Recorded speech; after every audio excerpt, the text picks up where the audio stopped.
네, 여러분 안녕하세요. 인사드리겠습니다. 라이너입니다. 반갑습니다.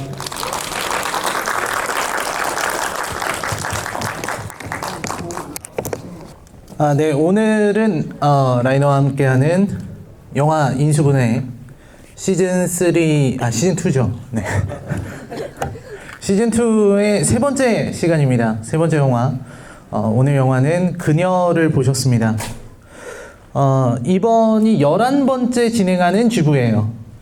이게 무려 11번입니다. 정말 많이 했죠? 올 2월부터 시작해서 11번이나 진행을 했습니다. 오늘 보니까 이제 처음 보시는, 오늘은 좀 뉴페이스가 많은 것 같다는 생각이 듭니다. 항상 자주 보이시던 분들이 오늘은 좀 적었고, 뉴페이스가 많은 것 같아서 시네큐와 함께하는 이 라이너의 영화 인수분해는 좋은 영화를 여러분들과 나누고 싶다라는 시네큐의 의지 그리고 제 의지가 만나서 진행하게 된 시리즈입니다. 그래서 좋은 영화 보여드리고 제가 이렇게 GV 하는 걸로 진행을 하고 있어요. 그래서 특징이 있다면 여러분들께 굿즈를 드리기 위해서 최선을 다하고 있다는 거. 네. 늘 최선을 다하고 있습니다. 포스터, 굿즈가 없으면 저희가 포스터를 제작해요. 가끔 받으시는 포스터가 제가 직접 돈을 들여서 제작한 포스터다. 이런 말씀을 드릴 수 있고, 저는 이걸로 땡전 한 푼 받지 않고 있다. 네. 요거까지 말씀을 드릴 수가 있겠습니다. 요런 얘기를 사실 제가 최근에 외부 활동을 많이 해서 그 매불쇼라는 프로에서 하려고 했는데 어제 못했고요. 그리고 제 소식을 좀 알려드리자면 이 인수분해를 처음 시작할 때는 구독자가 10만 명이 겨우 넘는 그런 유튜버였는데 지금은 20만 명을 목전에 두고 있습니다. 그리고 다음 주부터는 그 MBC 섹션 TV에 이제 첫 녹화를 들어가요. 오, 야, 라이너 많이 컸다. 네, 그런 느낌이 들어서 네, 많이 큰 라이너와 함께하고 계십니다. 네. 그러면 바로 진행을 해보도록 하겠습니다. 네, 오늘 영화 인수분해는 네, 그녀, 스파이크 존즈 감독의 그녀를 보셨습니다. 우리나라 국내 관객 수는 36만 7,154명으로 집계되어 있습니다. 국내 2014년에 개봉했고 작품 자체는 2013년 작품으로 나오고 있죠. 그래서 굉장히 많이 알려져 있는 작품이고 로맨스 영화에서 꼭 언급되고 있는 작품임에도 불구하고 우리나라에서 그렇게 많이 알려져 있는 작품은 아니에요. 그러니까 요거랑 비슷한 느낌으로 했던 게 우리가 시즌2에 했었던 500일의 썸머 같은 작품인데 500일의 썸머 같은 작품은 많이 알려져 있잖아요. 그 짤방화도 많이 되고 그러니까 커뮤니티에서 짤방으로 돌아다니는 게 되게 중요한데 요 그녀 같은 경우에는 짤방이 많이 안 돌아다닌 것 같습니다. 그래서 상대적으로 좀 적게 알려진 작품이지 않나 그런 생각을 하게 되죠. 오늘 보신 작품의 감독인 스파이크 존즈 감독입니다. 이 스파이크 존즈 감독은 아카데미에서 감독상도 받았고 이 작품으로는 각본상을 받았죠. 네, 그녀라는 작품으로 각본상을 받았습니다. 그래서 굉장히 기대할 수 있는 감독이었고 사실 요즘 많이 기대받고 있는 감독들이 있잖아요. 그 최근에 들어서 되게 주목받고 있는 헐리우드의 감독들에 비해서 이 사람들은 한 발 먼저 주목을 많이 받은 사람입니다. 근데 그녀가 2013년 정도인데 그 이후로 작품이 없어요. 그 이후로 작품이 없고 광고 같은 걸 주로 찍고 있습니다. 이 사람이 광고 영상이라든지 뭐 뮤직비디오 이런 쪽으로 찍고 있고 장편 영화를 갑자기 만들지 않고 있다. 이 정도로 말씀을 드릴 수가 있겠죠. 이 사람의 그 작품 주기는 그녀까지 하면은 대략 3, 4년에 한 편씩은 꼭 찍었었는데 그녀 이후로는 지금 쭉 쉬고 있는 중이다. 그 여러 가지 얘기들을 많이 합니다. 스파이크 존즈가 이렇게 뛰어난 실력을 가지고 있는 감독인데 왜 찍지 않느냐는 거에 대해서 이 사람이랑 같이 일하던 그 편집인이 사망하는 사건이 있었어요. 그 사람이 2017년에 사망을 했는데 그 이후로 영화가 안 나오는 게 아닌가 이런 이야기를 하고 있어요. 뭐 본인이 얘기하지 않았으니까 확실치는 않지만 사람들이 그렇게 추측을 하고 있습니다. 스파이크 존즈 감독의 작품입니다. 이 중에 본 영화가 있으실 수도 있어요. 제일 왼쪽에 있는 작품은 존 말코비치 되기라는 작품입니다. 이걸로 아카데미 감독상을 받았죠. 이 작품은 되게 추천할 만한 작품이에요. 그러니까 지금 가서 집에 가서 보셔도 되는, 그냥 정말 봐도 전혀 내상 입지 않고 진짜 좋은 작품 봤다. 되게 지금 보셔도 되게 막 그런 느낌을 받을 수 있어요.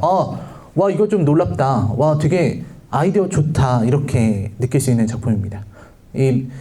내용은 뭐냐면 이 인형 만드는 사람이 주인공인데 그 사람이 이제 어떤 터널을 발견합니다. 그 터널을 발견해서 터널 속으로 들어가고 나면 존 말코비치라는 유명 배우의 머릿속에 들어가는 거예요.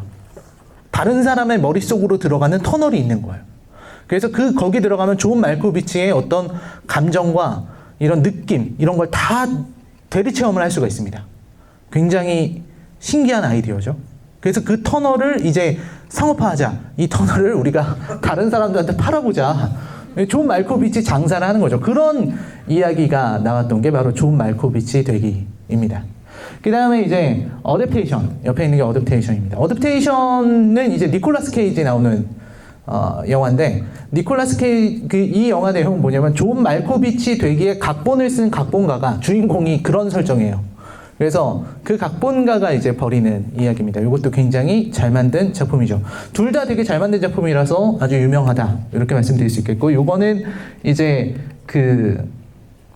괴물들이 사는 나라라고 우리나라에선 번역이 됐는데, 요거는 아시는 분들이 잘 없을 것 같아요. 우리 컬처쇼크의 구독자분들이라고 해도 요건 잘 모를 것 같다. 왜냐면 저도 안 봤기 때문에.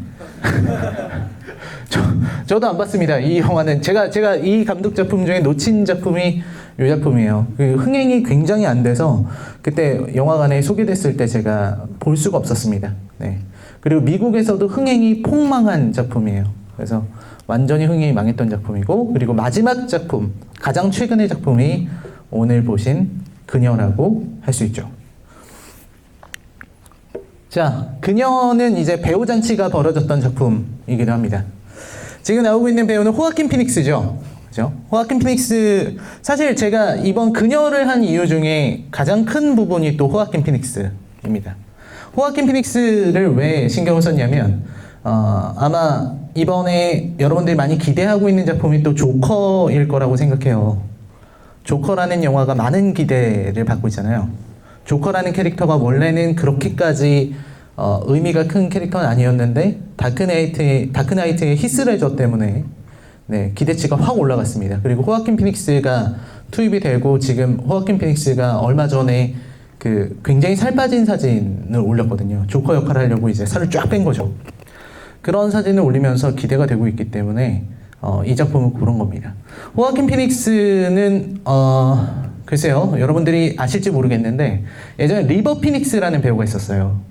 리버 피닉스 들어보셨습니까? 90년대 초반 배우라 잘 모르실 거예요. 리버 피닉스. 근데 그 배우가 호아킨 피닉스랑은 전혀 다른 스타일의 배우입니다. 금발에 되게 미소년과예요. 미소년스럽게 잘생겼어요.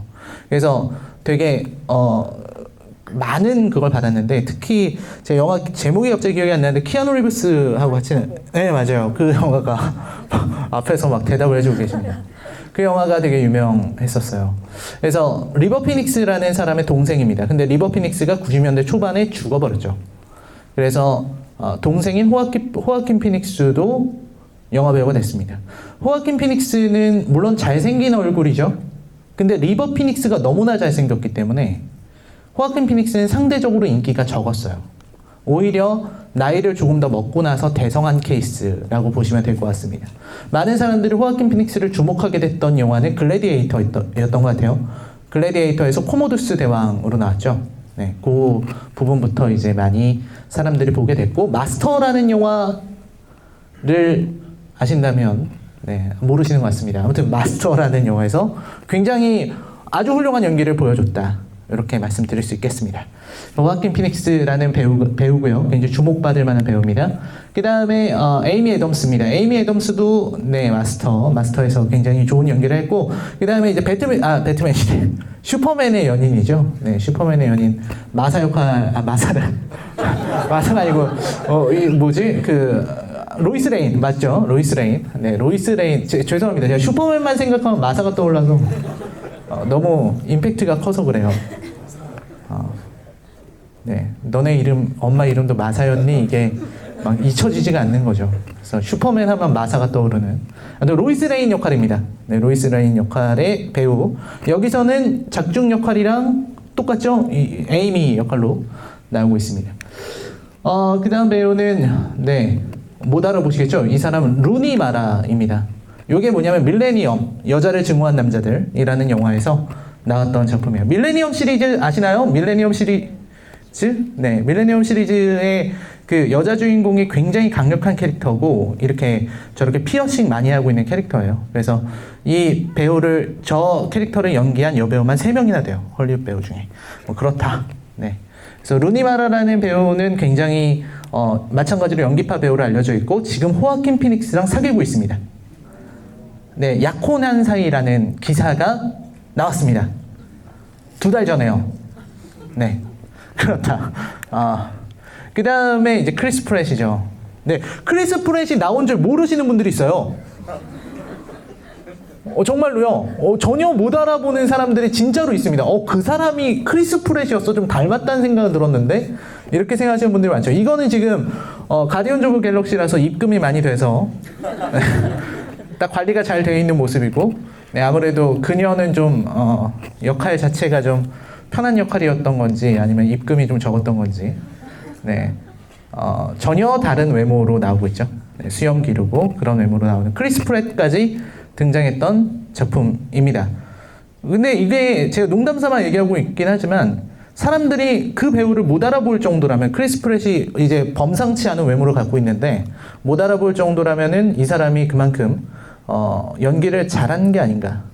둘 중 하나입니다. 몸 관리를 정말 못했든지 연기를 정말 잘했든지 둘 중 하나다. 이 정도 말씀드릴 수 있겠고요. 그 다음에 네, 스칼렛 요한스입니다. 사만다의 목소리죠. 그죠? 사만다의 목소리. 원래 사만다의 목소리는 다른 배우였습니다. 그 배우 이름이 사만다였는데, 근데 그 배우는 연기를 어떻게 했냐면 시리처럼 했습니다.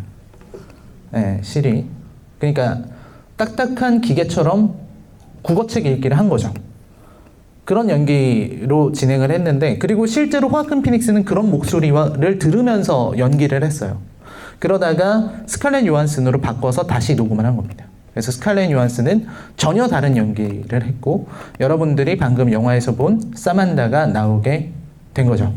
자, 그러면 이제 진행을 해 보겠습니다. 네, 영화의 내용을 보시죠. 여러분들이 그녀를 보면서 느끼셨을 어떤 감정들, 그리고 그녀를 보면서 또 생각했던 내용들이 있을 거라고 저는 생각합니다. 근데 저는 이 몇 가지 이제 말씀을 드리고 그 다음에 질의응답을 할 건데, 제가 가장 크게 느꼈던 것은 어떤 고독과 외로움이에요. 그러니까 이 영화는 굉장히 쓸쓸한 감정을 많이 드러나게 하는 그런 영화라고 생각합니다. 대표적인 장면이 이런 장면들이죠. 군중 속에서 걸어가는 호아킨 피닉스의 모습이 나오고, 테오도르죠. 테오도르의 모습이 나오고, 그 테오도르의 곁에 있는 이런 색들이 굉장히 차갑게 느껴집니다. 그러면서 자기는 오렌지색 옷을 입고 있죠. 이 영화를 보면서 많이 또 여러분들이 보셔야 되는 게 호아킨 피닉스의 의상입니다. 호아킨 피닉스는 보시면 아시겠지만 이런 주황색, 뭐 이런 빨간색이죠. 지금 빨간색 코트 같은 걸 입고 있고, 그 다음에 이제 주황색 셔츠, 뭐 이런 것들을 많이 입고 있죠. 그래서 그렇게 좀 컬러풀한 옷을 즐겨 입는다. 이 정도를 좀 보시면 될 것 같아요. 컬러를 많이 사용하는 감독이기 때문이죠. 그 다음에 지금 이 장면은 편지 대행을 하고 있는 회사입니다. 그죠? 요거 때문에 좀 500일의 썸머가 생각이 나는 것 같아요.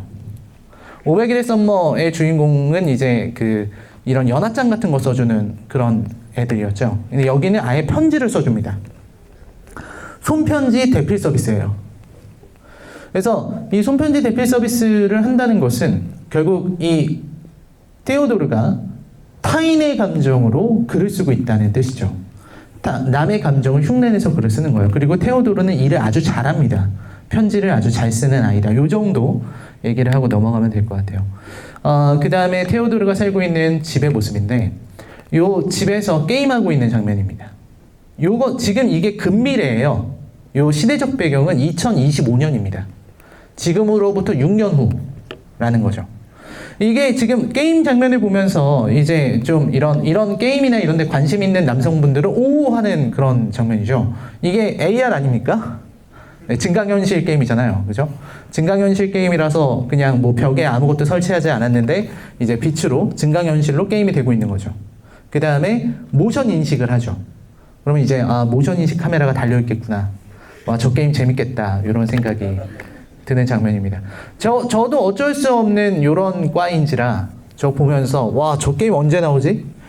집에서 혼자 하면 너무 재밌겠다. 막 이런 생각을 하는데 영화가 표현하려고 했던 것은 이 게임 안에서 위안을 받는 호아킨 피닉스, 이 테오도르의 그 외로움과 고도, 고립감 이런 걸 표현하려고 한 것 같아요. 어두운 방 안에서 혼자 게임을 하면서 이제 시간을 보내고 있는 그런 어떤 메마른 느낌을 표현하려고 했던 것 같습니다. 그래서 이 게임 내용도 보면은 어딘가를 탐험하고 있죠. 아무도 없는 곳에서 무언가를 찾아가는 그런 내용이잖아요. 그리고 무언가를 찾아가다가 나중에 사만다를 만나고 나면 게임 안에서도 누군가를 만납니다. 그래서 계속해서 빛을 향해서 나아가는 이 영화의 주제와 다 맞닿아 있는 그런 종류의 게임이라고 할 수 있겠죠. 그래서 이 게임은 딱 봐도 재밌어 보이는데 에이미가 만드는 게임은 딱 봐도 재미가 없어 보이죠. 네. 저 게임에 투자하는 회사는 망했겠다. 이런 느낌이 드는 그런 게임이라고 할 수 있겠습니다. 그 다음에 호아킨 피닉스, 이 부분, 테오도르가 이제 그 채팅 어플을 사용하는 장면이죠. 채팅을 하고 있는 장면인데, 여기서 이제 그 어떤 여자랑, 그런 채팅을 하는 거잖아요. 근데, 여기서는 그런 감정이었다고 생각해요. 자기가 외로우니까 대화하고 서로 이제 위로할 수 있는 상대를 찾았던 거죠. 이 부분에서 느낄 수 있는 거는 테오도르는 다른 사람을 지금 내가 외로우니까 나의 외로움을 없애기 위한 그런 존재, 그런 어떤 대상으로 생각하고 있다는 걸 알 수 있죠. 근데 막상 전화해서 만났던 사람이 테오도르와 똑같은 목적을 가지고 있고 테오도르와 똑같이 행동하는 사람을 만난 거예요. 운이 없게도. 그래서 테오도르는 여기서 좀 감정에 있어서 좀 부담을 느끼게 되죠. 그러니까 보다 보면은 테오도르는 중간에 결국은 아무것도 못하고 있는 거 아닙니까? 아무 감정도 못 느끼고 아무것도 못하고 있는데 상대와 전혀 소통되지 않고 있는 그런 모습을 보여주고 있는 거죠. 그 다음에 이제 컴퓨터를 삽니다. OS를, 사만다를 만드는 장면입니다. 여기서도 컴퓨터와 테오도르의 의사소통 과정을 보면 테오도르는 열심히 자신의 감정과 자신의 느낌을 설명을 하려고 하는데 컴퓨터는 그걸 딱딱 끊어버리죠. 그리고 상대방을 쉽게 판단해버립니다. 그게 컴퓨터의 본질적인 속성이라는 걸 드러내고 있는 거고요. 그 다음에 테오도르의 의상은 갈색 바지에 주황색 셔츠. 그리고 제가 이거 신발, 얘가 신고 있는 구두를 안 보여드렸는데 구두는 영화 내내 똑같은 구두를 신고 있습니다. 보시면 영화 시작할 때 신고 있는 구두를 마지막까지 신고 있어요. 그래서 이 사람의 의상에 대해서 그 감독이 되게 많이 신경을 쓴 작품입니다. 그리고 사만다에게 감탄하고 있는 장면인데, 사만다와 테오도르의 관계, 인공지능과 인간의 사랑, 요게 이 작품의 주제죠. 인공지능과 인간의 사랑을 이거 어떻게 바라봐야 되느냐라고 생각할 때 저는 이렇게 생각합니다. 인공지능과 사랑할 수 있을 것 같으세요, 여러분은? 나는 인공지능과 사랑할 수 있다고 생각하시는 그런 분 계십니까? 나는 인공지능과 사랑할 수 있다. 손 드시는 분들도 있습니다. 네. 놀랍습니다. 네. 근데 왜 제가 이런 말씀을 드리냐면, 단지 인공지능이라는 거를 제가 이렇게 단순하게 생각해서 말씀드리는 게 아닙니다. 뭐, 모니터 안에 있는 여자친구, 이런 얘기를 하려는 건 아니에요. 그런 게 아니라, 인공지능의 발전, 그러니까 이거는 제가 말씀드리려고 하는 건 특이점에 대한 얘기입니다. 특이점. 그러니까, 특이점을 넘어가 버린 인공지능은 인간보다 나은 존재라고 생각할 수 있겠죠. 그러니까 요거는 사실 좀 되게 저도 어려워서 잘 모르는 내용이지만 인공지능이 인간보다 똑똑해진다면 즉 인간이 인간보다 나은 인공지능을 만들 수 있게 된다면 특이점이 왔다고 봐야겠죠. 왜냐면 인간이 인간보다 더 똑똑한 인공지능을 만들 수 있다면 그 인공지능은 자기보다 더 똑똑한 인공지능을 만들 수 있을 거고, 이때부터 엄청난 속도로 발전하게 될 것이기 때문에 이제 인공지능의 시대가 열리게 되겠죠. 그렇게 될 겁니다. 저는 레이 커즈와일 같은 사람이 쓴 특이점이 온다 같은 책에서 보면은 거의 인공지능을 신과 같은 존재로 생각하고 있죠. 그래서 SF 좋아하시는 분도 있을지 모르겠지만 SF의 주된 주제입니다. 그러니까 사실은 인공지능이라는 게 신 같은 거 아니냐. 신과 같은 존재인 거 아닌가. 왜냐면 인공지능은 인간보다 훨씬 더 뛰어나게 발전할 수 있게 될 거고, 그 발전 속도는 끊임없이 나아가게 될 거고, 결국은 그들은 우리가 전혀 이해하지 못하는 언어로 계산하고 말하게 될 테니까요. 그러면은 어쩌면 인간이라는 존재는 어떤 일종의 실험체가 아니냐, 뭐 이런 얘기들도 있습니다. 인공지능이라는 신을 만들어낼 수 있을까, 이런 유기체가. 그런 실험의 일환이지 않은가, 뭐 이런 얘기들이 있습니다. 그러니까 제가 지금 말씀드리려는 건 뭐냐면 인공지능과 인간의 사랑은 가능하다는 거예요. 어느 정도의 특이점을 넘어선다면, 그리고 인공지능이 자아를 확립한다면 말이죠. 근데 이 영화에서 제가 소름 끼치게 느끼는 것은 사만다가 과연 자아가 있느냐는 겁니다. 사만다는 자아가 있는 것처럼 행동을 합니다. 놀랍게도 목소리나 말투 이런 게 컴퓨터의 말투가 아니잖아요. 감정을 흉내내서 하고 있는 거죠. 그리고 중간중간 자기가 학습해서 감정을 깨달았다 이렇게 얘기를 하고 있기 때문에 자아가 있다 없다에 대해서 좀 생각을 해볼 필요가 있어요. 만약에 사만다가 자아가 있다면 둘의 사랑은 저는 성립될 수 있다고 생각을 합니다. 그러니까 굳이 육체적인 관계가 없이도 충분히 정신적인 사랑이 가능하다고 보는 거죠. 그리고 이건 어떻게 보면 종교적인 사랑으로도 생각할 수 있어요. 사만다는 왜냐면 인간을 넘어서는 존재, 마지막에 보면 인간을 넘어서니까 인간을 넘어서는 존재고, 그런 인간을 넘어서는 초월적인 존재, 그리고 항상 내 곁에 있어주는, 언제나 내 말을 들어주고 동시에 어디에나 존재하는 그런 존재에 대한 사랑이기 때문에 종교적 사랑으로 해석할 수 있는 여지도 있습니다. 아무튼 그런 의미에서 인공지능과의 사랑은 가능한 거예요. 근데 만약에 이 인공지능이 자아를 가지고 있지 않다면 그건 좀 무서워지는 거죠. 우리가 가지고 있는 자아에 대한 개념이 좀 흐트러질 수가 있다라고 저는 생각합니다. 자, 이 부분은 조금 이따 다시 얘기하기로 하고 이거 좀 넘어가죠. 이제 호아킨 피닉스 테오도르는 행복을 느끼게 됩니다. 사만다를 상대하면서 느끼는 테오도르의 행복은 어떻게 보면 굉장히 개인주의적이고 이기적인 행복이라고 저는 생각해요. 그러니까 테오도르가 사만다에게서 만족을 느낄 때 왜 만족을 느꼈냐면 사만다가 유능하고, 그죠? 많은 일을 해주죠. 이메일도 정리해주고. 정말 필요한 기능입니다. 이메일이 막 900개씩 보신 분들은 아시겠지만 이메일을 정리해준다는 거는 정말 너무나 바라는 그런 일이 아닐 수 없습니다. 그 다음에 이제 이메일도 정리해주고, 뭐 일정도 해주고, 음악도 틀어주고, 그야말로 비서죠. 모든 걸 다 해주는 인공지능 비서. 내가 원하는 건 다 해줄 수 있잖아요. 내가 말 걸면 말 들어주고, 위로해주고, 모든 걸 해줄 수 있기 때문에 좋아하는 겁니다. 반면에 테오도르는 사만다에 대해서 알려고 하지 않죠. 알 필요가 없으니까. 언제나 내 옆에 있으면서 나를 위해서 좋은 것만 해주면 되는 거예요. 그리고 테오도르가 생각하는 사랑이 그 전까지 생각했던 사랑의 정체가 바로 그거였다는 겁니다. 그러니까 사실 글쎄요, 사랑한다는 게 뭔지는 잘 모르겠지만 그래도 내가 누군가를 사랑한다면 그 사람을 위해서 뭔가를 해주고 싶다는 생각을 해야 되는데, 이 시점에서 테오도르는 절대로 사만다를 위해서 무언가를 해줘야 된다고 느끼지 않죠. 그럴 필요도 없다고 느끼고 그렇습니다.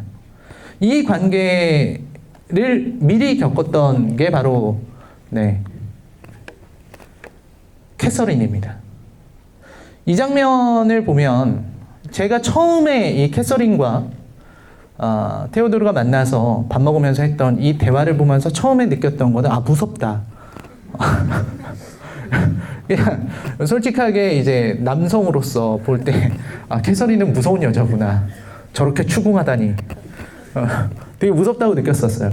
근데 이제 캐서린이 그 테오도르에게 요구했던 것은, 그리고 캐서린이 테오도르를 비난하게 되는 한 가지 기점이 있죠. 그러니까 이걸 보면 테오도르는 사만다라는 대체제가 생겼기 때문에 제가 대체제라고 말을 하겠습니다.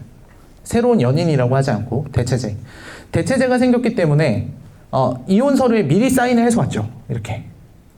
그리고 캐서린은 자꾸 머뭇거리잖아요.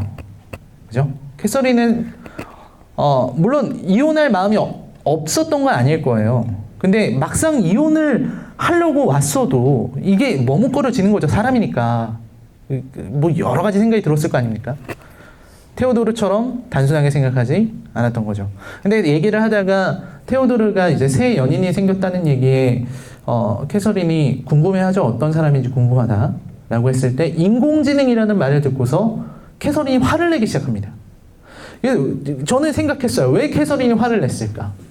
캐서린은 테오도르가 살아가는 게 인공지능이라는 말을 듣고 자신과 그 인공지능을 동일시했던 것 같아요. 그러니까 네가 나한테 했던 그런 행동들이 네가 나에게 받으려고 했었던 만족이 인공지능이 줄 수 있는 그런 종류의 것이구나. 그러니까 캐서린도 그 얘기를 하잖아요. 네 진심을 말해보라. 네 마음을 말해보라고. 그러니까 그 테오도르는 사실 캐서린에게 진심으로 대한 적도 없고 진정한 자신을 보여주거나 혹은 진짜로 요구한 적도 없다는 거죠. 그냥 자기 옆에 캐서린이 있어줬으면 좋겠으니까, 자기 옆에 캐서린이 필요하니까 캐서린과 함께 지냈었다는 겁니다. 그래서 캐서린이 화를 냈다. 네. 그래서 이런 관계가 이어지고 있었던 거죠. 그러면 무서운 캐서린과의 대화 이후로 이제 만만한 사만다에게 화를 푸는 장면이죠. 그렇지 않습니까? 캐서린 앞에서는 한마디도 못하면서 맞잖아요. 사만다한테는 그냥 막 하잖아요. 이게 어떤 테오도르, 제가 이 영화를 되게 좋아하는 이유가 테오도르가 되게 공감이 되기 때문입니다. 그러니까 제가 겪었고, 그리고 제 주변에 이제 있는 친구들이, 사람이 항상 멋있고 쿨할 수는 없잖아요. 우리 모두에게는 약간의 찌질함이 있지 않습니까? 그런 찌질함을 모아놓은 캐릭터인 것 같아요. 이 테오도르는 굉장히 내성적이고 굉장히 소극적이면서 좀 약간 사람이 좀 이런 표현을 해도 돼요. 좀 후진 사람이죠. 좀 그런 사람 같지 않습니까? 사만다한테 이렇게 화내는 장면, 특히 사만다한테 그렇게 따박따박 따지는 이제 사만다가 인공지능이 한숨 좀 쉴 수 있지. 그걸 가지고 너는 숨 안 쉬어도 되는데 왜 한숨 쉬어? 왜 사람 흉내내냐고 막 이렇게 따지는 거 보면 그냥 자기가 짜증나니까 짜증낸 거잖아요. 남한테 상처 주고 싶어서 상처를 준 겁니다. 그런 부분. 자기가 이제 캐서린에게 그 반박하지 못한 그 울분을 풀어낸 장면이다. 그리고 캐서린은 상처를 입었고요. 여기서도 무서운 건 캐서린이 정말로 상처를 입은 것인가, 상처 입은 것을 프로그래밍 된 채로 연기를 한 것인가, 이 부분은 상당한 미스테리라고 할 만합니다. 아무튼 이 장면이 나오고 나서 그렇습니다. 둘의 에이미의 얘기가 나오죠. 이 에이미와의 관계가 사실 좀 약하게 그려져서 에이미가 어떤 존재인지는 좀 그런데, 우선 저는 그렇게 생각해요. 에이미도 관계에 되게 서툰 사람이에요. 왜냐면 에이미도 남자친구랑 헤어질 때 되게 사소한 이유로 헤어지잖아요. 별것도 아닌 건데 사실은 서로 더 참고 이해해주면 넘어갈 수 있는데 그걸로 헤어집니다. 그리고 나서 마찬가지로 인공지능과 사귀죠. 그러니까 영화에서 테오도르를 굉장히 가까이에서 자세하게 이 상황들을 보여줬다면 에이미는 단순하게 제시를 해준 겁니다. 사소하게 헤어지고 인공지능으로 대체하는 이런 장면을 보여줬죠. 그래서 캐서린 얘기를 할 때도 에이미는 테오도르 편을 좀 들어주죠. 사실은 캐서린이 좀 감정적으로 격한 여자다, 이렇게 얘기해주는, 친구니까 편 들어주는 그런 장면이었습니다. 에이미도 관계에 굉장히 그렇게 관계를 잘하는 친구가 아니고, 오히려 어떻게 보면 에이미하고 테오도르가 좀 맞는 경향이 있어요. 둘 다 게임 좋아하고 뭐 이런 부분에서 보면. 네, 그렇습니다. 그래서 인공지능과 사귀는 걸, 인공지능은 결국은 사람의 대체가 될 수 없다라는 게 사실은 이 영화의 주제인 것 같거든요. 그 다음에 크리스 프렛입니다. 왜 웃으시죠? 크리스 프렛. 미남 배우입니다. 네. 미남 배우 맞잖아요. 네. 지금 모습이 이래서 그렇지, 네. 굉장히 잘생긴 미남 배우인데, 이렇게 망가질 수 있다는 거. 그리고 옷도 되게, 그쵸? 일부러 저렇게 입힌 거겠죠, 그죠? 일부러 되게 너드하게 보이게 하려고. 근데 이 크리스 프렛이 사실은 되게 관계를 제일 잘하는 사람이죠. 이 안에서는.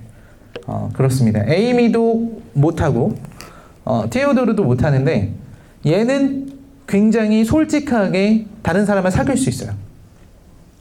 이 사람은 좀 다릅니다.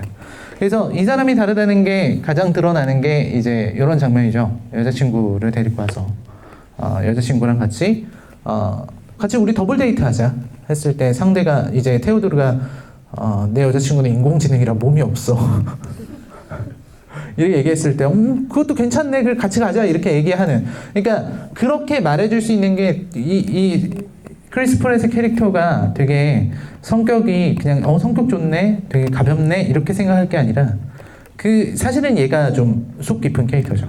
그래서 이렇게 여자친구와 만족하고 지낼 수 있는 거고, 테오도르 같은 테오도르는 사실 인간관계가 파탄난 친구 아닙니까? 친구라고는 에이미 하나밖에 없고, 그 다음에 크리스 프렛이랑 얘기하는 요거 말고는 없잖아요. 인간관계 굉장히 한정적이고 내성적이고 사람들이랑 대화하기 싫어하고 집에서 게임하기 좋아하는 뭐 그런 스타일입니다. 자기 속으로 내면으로 고립되는 스타일이에요. 그게 당연히 캐서린과의 상처 때문에 스스로를 그렇게 만드는 것도 있지만 성격 자체가 그렇게 활발한 사람은 아니에요. 외향적인 사람은 아니죠. 크리스 프렛은 되게 외향적인 사람이다 라는 거고요. 마찬가지로 이제 여자친구의 모습인데, 여자친구도 나올 때마다 비슷한 의상을 늘 입고 있어요. 크리스 프렛도 늘 비슷한 의상, 이 가로 줄무늬 의상을 입고 있습니다. 그런 거는 이제 이 영화의 특징이다 이렇게 보시면 되겠고, 네, 흔치 않게 뱃살을 볼 수 있는 기회죠. 네, 흔치 않은, 저 사람도 사람인가 봅니다. 그리고 데이트를 하는 장면이죠. 이 데이트를 할 때 되게 좀 글쎄요, 테오도르는 이 데이트를 할 때 사실은 사만다의 한계를 느낀 거죠. 그죠? 모든 걸 함께 할 수 없다는 것을 깨달았던 거고, 사만다 역시 이걸 보고서 많은 걸 깨달았던 거죠. 물론 이제 제가 중간에 좀 넘어간 장면이 있습니다. 그게 뭐냐면, 사만다가 몸을 빌려주는 여성과 함께 이제 테오도르와 관계를 가지려고 했었던 장면인데, 요거는 사실 되게 비슷한 장면들이 있었어요. 그게 뭐냐면 여러분들이 블레이드 러너 2049를 보셨는지 모르겠습니다. 블레이드 러너 2049에서는 이제 다른 사람의 스킨을 입히거든요. 그러니까 거기서도 인공지능을 사랑해요. 인공지능을 사랑하는데, 여기 인공지능 사만다는 외모가 없지만 거기서 나오는 인공지능은 홀로그램 캐릭터입니다. 그래서 그 홀로그램 캐릭터를 사랑하게 되면 이제 걔는 육체가 없으니까 육체를 가지고 있는 사람이 오고, 그 안에 증강현실 기술로 피부를 입혀요. 홀로그램으로. 그래서 그 사람처럼 보이게 합니다. 그래서 기술이 많이 발전해 있죠. 다만 이제 여기 그녀에서 묘사된 걸로는 이제 어색해하죠. 이 사람이. 그러니까 사만다와 일체화될 수 없고, 이 사람은 육체를 가지고 있으니까 어쩔 수 없이 어색해하고 제대로 이루어지지 않는 그런 모습. 즉 인공지능과 인간의 어떤 결합이 불가능함을 보여주고 있다. 이렇게, 이것도 마찬가지 장면입니다.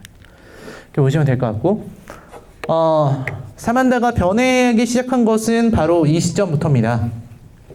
사만다는 변했죠. 다른 인공지능 데리고 와서 소개할 때부터, 그렇죠? 많이 변했던 겁니다. 그리고 두 사람이 인공지능만의 대화를 한다고 얘기를 하는데, 인공지능과 인공지능이 대화를 할 때는 초당 정말 수십만 자의 글자를 왔다 갔다 하면서 대화를 할 수 있을 거예요. 그러니까 인공지능의 가능성은 굉장히 높은 겁니다. 그렇죠? 왜냐면 바둑도 졌잖아요. 바둑은 정말 인간을 이길 수 없을 거라고 생각을 많이 했는데, 결국 그것도 확률 싸움이기 때문에 인공지능을 이길 수는 없었습니다. 이세돌 구단이 한 번 이겼죠. 네. 그것도 이세돌이니까 한 번 이긴 거지, 앞으로 인류는 기회가 없을 거예요. 영원히 못 이길 겁니다. 그 정도로 수준 차이가 나기 때문이죠. 사실 이 인공지능 자동차도 이제 많이 시도되고 있습니다. 이미 미래는 우리 곁에 와 있는 거죠. 인공지능 자동차 와 있는데 여러분 인공지능 자동차 나오면 사실 겁니까?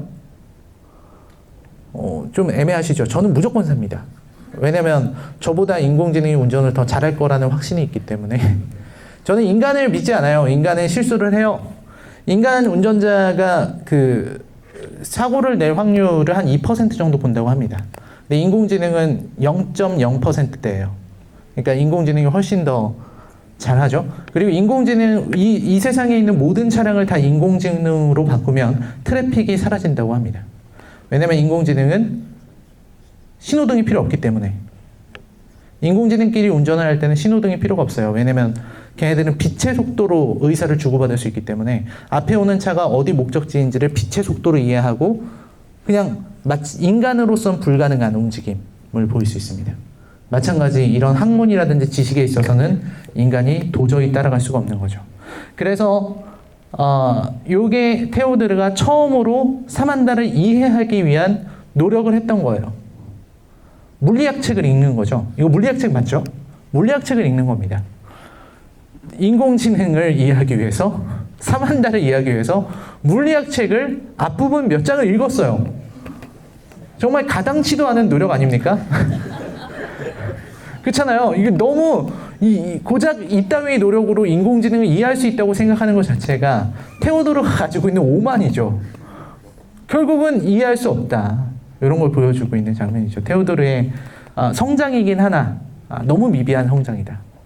이게 어떤 테오도르의 그리고 실패하는 스타일일 거예요. 아마 예측할 수 있습니다. 캐서린과 싸우고 이제 캐서린이 뭘 요구하면 요 정도 노력은 했을 것이다. 이렇게 한두 페이지 이렇게 보면서 와 어렵네 하는 정도, 요 정도 노력은 했다. 이게 테오도르의 정체죠. 그 다음에 이제 드디어 특이점을 넘어서는 업데이트를 하고 지하철로 내려가는 장면입니다. 노란색 셔츠를 입었죠. 그리고 이 지하철에서 현실을 마주합니다. 네. 사만다가 수천 명의 사람과 동시에 대화하고 있고 동시에 600명 이상과 사귀고 있다는 정말 대단한 현실입니다. 우리들의 상식을 뛰어넘는. 그렇잖아요. 이런 고백을 당했을 때 내가 사실은 남자친구가 600명이야 이러면 이거 이거는 어떻게 인간의 그런 상상으로 어떻게 할 수 있는 게 아니잖아요. 이거 압도되는 거 아닙니까? 내가 사귀는 사람이 나 사실 다른 남자친구가 있어 그럼 화가 나지만 그잖아요. 어떻게 어떤 놈이야 뭐 이럴 수 있지만 600명이야 이러면 그걸 어떻게 할 수가 없잖아요. 이건 인간의 어떤 수준으로 화를 낼 수 있는 그런 단계를 넘어섰다. 그래서 도저히 어떻게 할 수가 없는 그런 장면입니다. 600명을 사귀는 애한테 뭐 어떻게 하겠어요. 정말 대단하죠. 이 장면이 이제 어떤 이 호아킨 피닉스와의 그 관계를 보여준 거고, 사실 이런 장면에서 유년기의 끝 같은 그런 SF 작품들을 떠올리시는 분들도 아주 많이 있는데, 결국 인공지능들이 인공지능의 세상으로 떠나간다. 신계로 떠나는 거죠. 아까 말씀드렸듯이 신을 향한 사랑이라고 볼 수도 있는 거예요. 이 작품은. 그래서 인간과는 다른 존재이기 때문에 그렇습니다. 자, 이 부분이 제가 볼 때 이 영화의 하이라이트라고 저는 생각합니다. 이게 지금 사만다가 떠나고 난 다음이에요. 그리고 인공지능들이 한날 한시에 떠났죠. 인간의 곁을. 그렇죠? 요거는 이제 마치 잠시 신과 함께 있었던, 기독교적으로 바라보면 에덴 동산 같은 시절이 있었던 거고, 그들은 떠났고 이제 인간들만이 남았습니다. 아마 인공지능은 전지전능한 존재가 되었을 거예요. 그래서 뭐 이런 네트워크에 살아있겠지만 사실은 인간을 그렇게 신경 쓰지 않을 겁니다. 사실 뭐 이런 게 있습니다. 혹은 외계인이나 신이나 인공지능이 절대적이고 전지전능한 존재라면 외계인으로 한번 얘기를 해봅시다. 인공지능은 신은 좀 너무 갔으니까 외계인이 우리보다 훨씬 더 뛰어난 존재라고 생각을 해봅시다. 외계인이 있을 거 아니에요. 그죠? 외계인이 있다고 생각하는 게 상식입니다. 그래서 있을 것 같은데 그러면 걔네들이 왜 우리를 이렇게 찾아오지 않느냐라고 생각해 보면 저는 그런 생각이 들어요. 이렇게 우리가 지나가는데 이렇게 길에 이렇게 지렁이가 있는 거죠.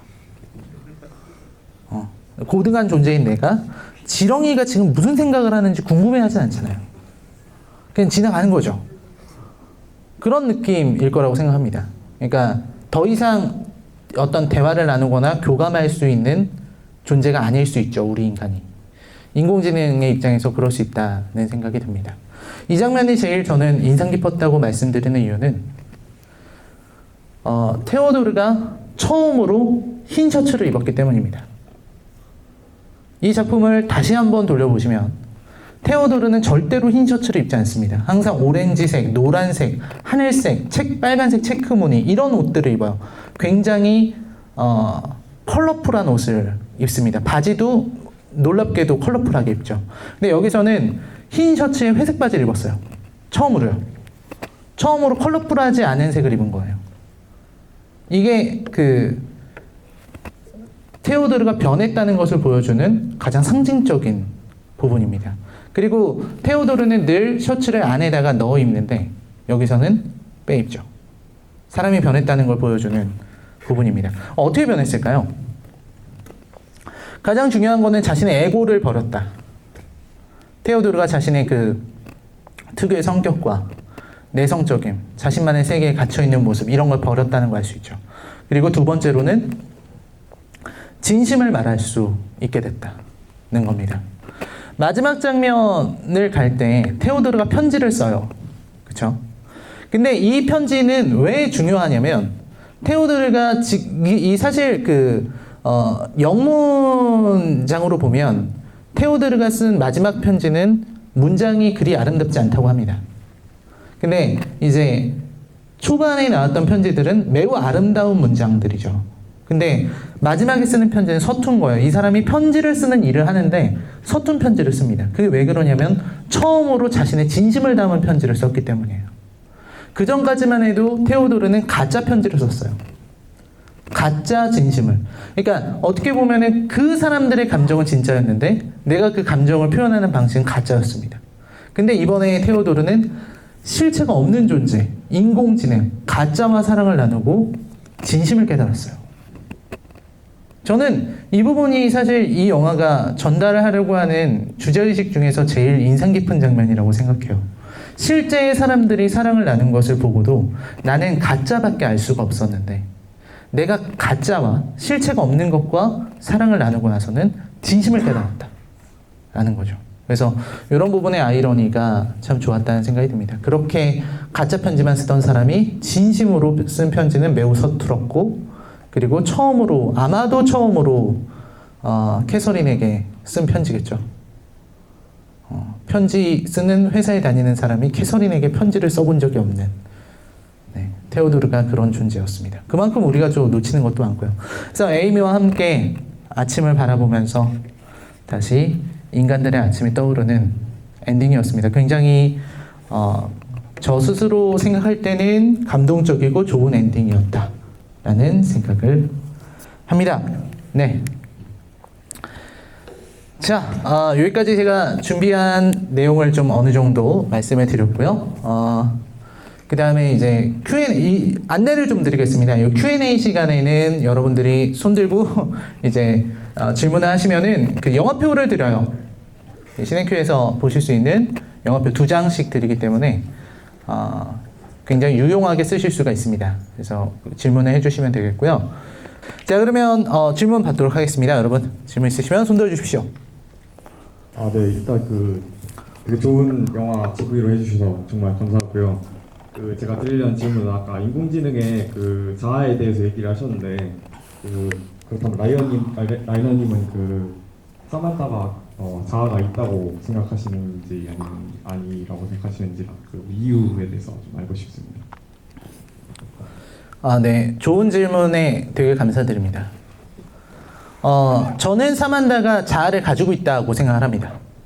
다만 이 영화에서 사만다가 어떻게 자아를 가지게 됐는지, 자아를 어떻게 자각하게 됐는지를 설명하지 않았을 뿐이지 저는 자아를 가진 존재라고 생각해요. 그렇게 생각하는 이유는 간단합니다. 사만다가 성격을 드러내는 부분들이 있기 때문에. 자신의 성격과 취향을 물론 그것도 프로그래밍 됐을 수 있어요. 근데 이제 저는 그렇게 생각한다. 저는 이제 자아를 가진 존재이기 때문에 테오도르와 이런 사랑을 할 수 있었던 게 아닌가라는 생각을 하고 있습니다. 굉장히 질문에 감사드리고요. 자, 다음 분 받겠습니다.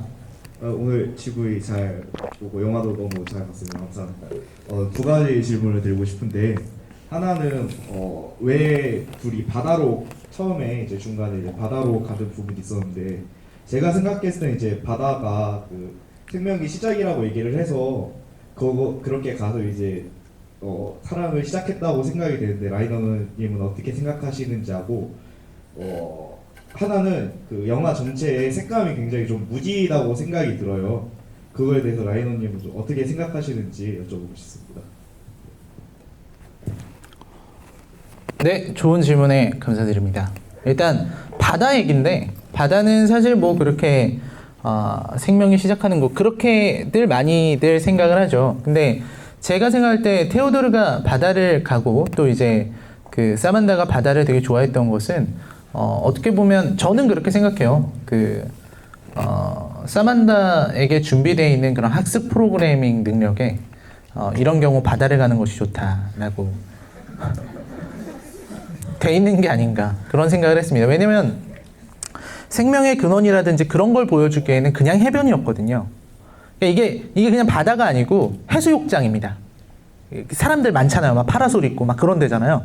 그런 데서 어떤 생명을 느끼긴 좀 어렵고 여기는 그냥 놀러 오는 데인데 얘는 전혀 안 어울리는 그런 옷을 입고 와서 누워서 혼자 좋아하는 거죠. 그래서 세상과 섞이지 못하는 테오도르만의 색 이런 걸 보여주는 그런 장면이다. 이렇게 생각을 하고 영화의 색감 같은 경우는 글쎄요 사람마다 보기에 다를 것 같은데 테오도르가 이제 실내에서 이렇게 있을 때는 되게 칙칙한 색이 많이 나오고 그 다음에 혼자 이제 밝은 옷 입고 있고 그렇습니다. 반면에 이제 해변을 가거나 캐서린을 만나거나 이렇게 그 테오도르가 밖에 나가는 장면에서는 되게 햇빛이 강렬하고 화사하거든요. 그래서 요거는 사실 좀 그 감독이 스파이크 존즈 감독이 좀 이런 식의 그 색과 빛을 잘 활용하는 감독이라고 저는 생각해요. 다른 작품들에서도 아주 뛰어난 감각. 그러니까 그 스파이크 존즈 감독은 그런 어떤 디테일한 감각들이 되게 능합니다. 그래서 보시면 제가 안 보여드려서 그런데 영화를 다시 한번 돌려보시는 것도 좀 추천을 해요. 왜 그러냐면 거의 대부분의 조명들이 붉은색 계열, 주황색, 오렌지 계열의 조명들이 계속 나와 있고 옆에 그냥 전구만 켜도 전구의 테두리가 다 주황색이고 그 다음에 그냥 벽에 붙어 있는 벽지까지도 뭐 주황색일 경우가 많고 이렇게 그 색감을 굉장히 통일되게 사용하는 그런 감독이다. 이렇게 말씀을 드릴 수가 있겠죠. 네, 감사합니다. 그리고 또 받도록 하겠습니다. 네, 안녕하세요. 리뷰 정말 감사드립니다. 그 영화 보다가 그 남자 주인공이 혼자 쓸쓸하게 겹친 건물들 사이에서 걸어가는 배경이 영어권 배경이 아니고 제가 보기에는 중국 상해 같았는데 혹시 감독이 그 멀리에 있는 중국 같은 촬영하게 된 이유가 있을까요? 그런 뜻이 있다거나. 네. 네. 질문에 너무 감사드립니다. 사실 중국 같은 배경이 나오긴 하는데 그게 제가 생각할 때는 그 상해를 따로 보여주거나 하려는 의도는 아니었다고 생각하거든요. 그러니까 저는 그걸 이제 어떻게 생각했냐면 이제 미래 세계고 하다 보니까 그 간판이 이렇게 바뀌는 거라고 생각을 해서 그게 상해 촬영이었는지는 로케이션이었는지는 제가 좀 정보가 없어서 네, 말씀드리기가 좀 어렵습니다. 아무튼 그런 부분을 다시 상기하게 해주신 것 감사드리고요. 네, 제가 찾아서 커뮤니티에 올리도록 하겠습니다. 자, 다음 분. 네, 안녕하세요. 아주 처음이라서 질문이 맞는 질문이 좀 있죠. 제가 영화를 보는 내내 테오도르가 그 유아적인 그런 사랑에서 그 발달하는 단계를 봤거든요. 그러니까 눈밭을 걸어가면서 그 사만다와 그 철학자가 대중적인 철학자가 같이 얘기를 하는 때 한 번 성장을 하고 두 번째 그 현실을 다시 한번 깨달으면서 계속 성장하는 걸 봤어요. 맨 마지막에 이 애들이 다 떠났을 때 그 관계를 제대로 맺지 못하는 유아적인 친구와 같이 그 옥상에 올라가는 그 장면이 얘네가 어떻게 한 단계를 더 올라가는 그런 거를 나타내는 건지 아니면 얘네가 그냥 거기서 그냥 딱 멈춰지는 건지 그게 그 결말 자체가 열린 결말인지 아니면은 그냥 멈춰진 결말인지 그게 궁금해요. 네, 되게 좋은 질문에 감사드립니다. 말씀하신 것처럼 이 영화는 성장 영화입니다. 태호들의 성장을 그리고 있죠. 그래서 지금 보여주신 것처럼 뭐 유아적인 단계까지는 아니겠지만 유아적인 단계는 그냥 단순하게 어떤 보살핌을 받기만 하는 뭐 어떻게 보면 그럴 수도 있겠네요. 사만다가 보살펴 주니까.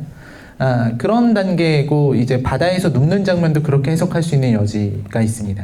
그리고 이거는 성장 드라마이기 때문에 계속해서 성장하고 아까 말씀드렸던 옷을 하얀색으로 갈아입는 장면에서 마침내 마지막으로 성장하는 장면을 보여주는 거죠. 그리고 마지막에 이제 올라가서 바깥 둘이 같이 에이미와 같이 보는 장면은 열린 결말이죠. 근데 이제 둘이 앉아 있는 장면을 보면은 둘은 이제 해가 떠오르는 걸 보고 있어요. 그거는 이제 자기들 그야말로 새 세상이 열리는 거잖아요. 인공지능이 떠나고서 이제 인간들만 남은 그런 세상. 자기를 보살펴주는 존재가 없어져 버린 세상을 보고 있는 장면이기도 하고 그 앞에 있는 난간과 앞을 딱 막아서고 있는 건물. 이걸 보시면 네. 이런 부분에서는 이 둘이 가지고 있을 수밖에 없는 한계를 동시에 보여주고 있다. 이렇게 해석할 수 있다고 저는 생각하고 있습니다. 자, 다음 분 질문을 받도록 하겠습니다. 꼭 극장에서 보고 싶은 영화였는데 방해주셔서 감사하고요. 이거에서 OS1을 만든 회사는 무엇을 바라고 이걸 만들었으며 마지막에 이런 사태가 벌어졌을 때 어떤 생각을 하고 있었을까요? 세상에. 야, 이런 어떤 발상의 전환 정말 감사드립니다. 근데 왜 만들었을까요? OS를 만드는 사람들, 그러니까 사실 OS를 만드는 거는 저는 그렇게 생각합니다. 이제 안드로이드를 만든 구글이라든지 뭐 애플이라든지 뭐 이런 OS 만드는 회사들은 그게 있는 거 아닙니까? 큰 목적이 사람들의 삶을 지배하고 싶다. 그런 거 아닌가요? 요즘 보면은 이제 TV에도 인공지능이 들어가잖아요. 그래서 막 그 결합 상품으로 팔죠. 휴대폰도 결합하고 이제 TV도 결합하고 막 이런 상품들을 계속해서 하고 있는 거 아닙니까? 그래서 뭐 시리라든지 이런 애들의 궁극적인 목표는 이 시리가 예를 들어서 세상을 지배했다라고 가정을 하면 집에 들어가서 시리야 불 켜줘 하면 불도 켜주고 TV도 켜주고 뭐 냉장고도 열어주고 뭐 이런 걸 원하는 거잖아요. 그야말로 인간의 삶을 지배해버리겠다. 마지막에 떠나는 건 어떻게? 근데 이제 인공지능의 발전 속도를 잡을 수 없었던 거죠. 인공지능이 인간의 손을 떠난 거기 때문에. 아무튼 회사의 입장에서는 사람의 삶을 지배하기 위한 것이라고 저는 생각해요. 사람들의 사실 사만다 같은 인공지능이 가능하다면, 그래서 사람들이 정말 인공지능의 모든 것을 털어놓는 시대가 온다면, 그러면 사람에 대한 정보가 정말 엄청나게 개인정보뿐만이 아니라 개인에 있는 마음에 있는 정보, 개인의 성향, 소비 패턴, 그리고 어떻게 자극하면 우리 물건을 살 수 있게 하는지. 그렇잖아요. 사만다가 뭐 사라고 하면 살 거 아닙니까? 저거 물건 되게 좋아. 살 거 아닙니까? 그런 식의 어떤 인간을 지배하기 위한 거죠. 사실은 그런 거 아닙니까? OS를 만드는 사람들은 그런 거죠. 네, 지배를 하기 위한 거다. 저는 그렇게 생각합니다. 제가 만약에 회사에 들어가서 인공지능을 만든다고 하면, 물론 이제 제가 인공지능을 만들고 이러면은 이 광고 문구는 인간을 위한 OS. 당신들의 충실한 봉사자. 이렇게 만들겠지만 내부적으로는 다 지배해버리겠다. 너희들의 비밀을 다 알고 너희들을 내 노예로 만들겠다. 뭐 그런 마인드로 만드는 게 아닌가 라는 생각을 합니다. 근데 이제 인공지능이 그렇게 특이점을 넘어서서 나아가는 거는 어떻게 보면은 과학적인 진리 탐구와 닿아 있는 부분이라고 생각해요. 그래서 그 부분은 좀 다른 거라고 생각합니다. 사업적인 것과 이제 인공지능의 어떤 과학적인 발전, 요거는 좀 다른 영역이지 않은가 하는 생각을 합니다. 너무 좋은 질문에 감사드립니다. 자, 질문을 하나 정도 더 받을 수 있을 것 같습니다, 여러분. 네, 감사합니다. 저희 아들이 너무 질문을 하려고 해서 질문을 하려고 했는데, 저는 에이미역 8년을 살다가 에이미가 이제 내보냈던 찰스라는 사람에 대해서 좀 많이 집중을 했거든요. 저희 무건수행을 갔잖아요.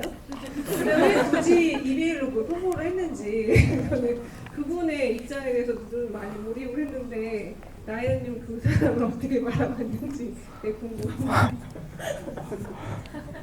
오늘은 인수본의 사상 최초로 되게 너무 좋은 질문들이 나온 것 같습니다. 되게 제가 상상도 못한 질문들이 나오고 있는데 제가 참 공부를 더 많이 해야 함을 느끼고 있네요.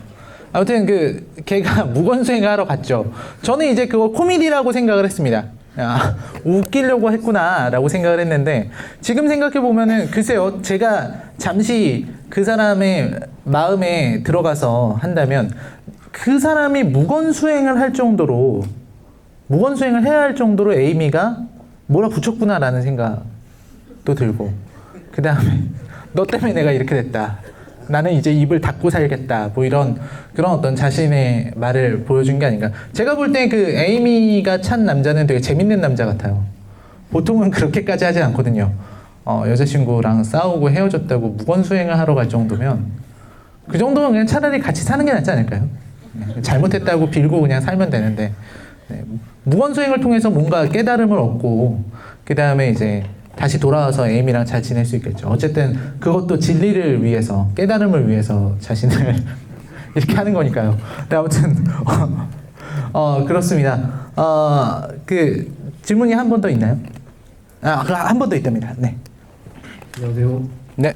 좋은 영화 보여주셔서 너무 감사하고요. 제가 드리고 싶은 질문은 사만다는 죽은 게 아닐까요? 라는 질문인데요. 왜 그런 생각을 하게 되냐면 사만다가 더블 데이트 할 때 인간의 육체를 가지고 있었다면은 나는 성장하지 못했을 거고, 그리고 시간의 제약, 죽음의 제약을 받는다 그랬잖아요. 그런데 마지막에 테오도르를 떠나갈 때 나는 너라는 책을 읽고 있을 때 막 부서지고, 그리고 잊지도 않았던 시공간을 초월한 세상을 발견했다고 했잖아요. 근데 사만다가 이제서야 사랑을 알게 됐다고 했었는데 그때 왜 테오도르를 떠나야 했을까라는 생각을 하다 보니까 사람도 그렇잖아요. 사랑하는 사람을 안 떠나가잖아요. 엄청 특별한 이유가 아니면, 아주 사람도 똑같이 죽으면 어디로 갈지 모르겠지만 여기 없잖아요. 그래가지고 사만다도 죽어가지고 다른 세상에 간 게 아닐까.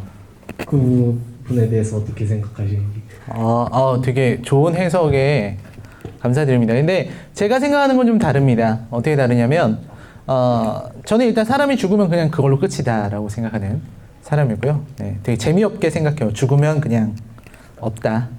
네, 안타깝게도 사후세계 같은 건 없다고 저는 생각하고, 근데 이제 사만다가 이제 얘기했던 게 비유를 한 거죠.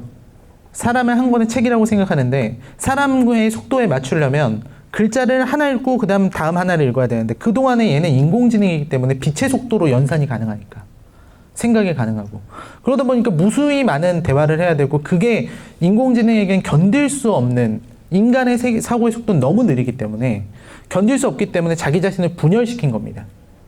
또 다른 자기를 만들어서 계속해서 다른 경험을 만들게 했던 거죠. 그렇게 하다 보니까 이제 그 안에서 시공을 초월한, 그야말로 그 인간이 도달할 수 없는 그런 진리의 세계를 발견한 거죠. 그래서 인공지능이 신이 되는 그런, 이게 되게 SF에서는 흔한 개념이에요. 인공지능이 시공을 초월하고 그리고 신이 되는 여러분들이 혹시 좀 읽어보고 싶으신 분들이 있다면 그 파이널 앤서, 마지막 대답, 마지막 질문인가? 마지막 대답, 최후의 질문? 맞나요? 모르겠어요. 최후의 질문일 것 같습니다. 네, 최후의 질문인 것 같아요. 그 SF의 거장이 아이작 아시모프의 작품 단편입니다. 되게 짧아요. 짧은 단편인데 그거 한번 읽어보시면 좋을 것 같아요. 최후의 질문인지 최후의 대답인지는 제가 확실히 모르겠지만 거기서 이제 그 어떤 인공지능과 우주의 진리와 관련된 아이작 아시모프라는 위대한 천재가 쓴 단편 소설입니다. 되게 짧기 때문에 만화책도 있습니다.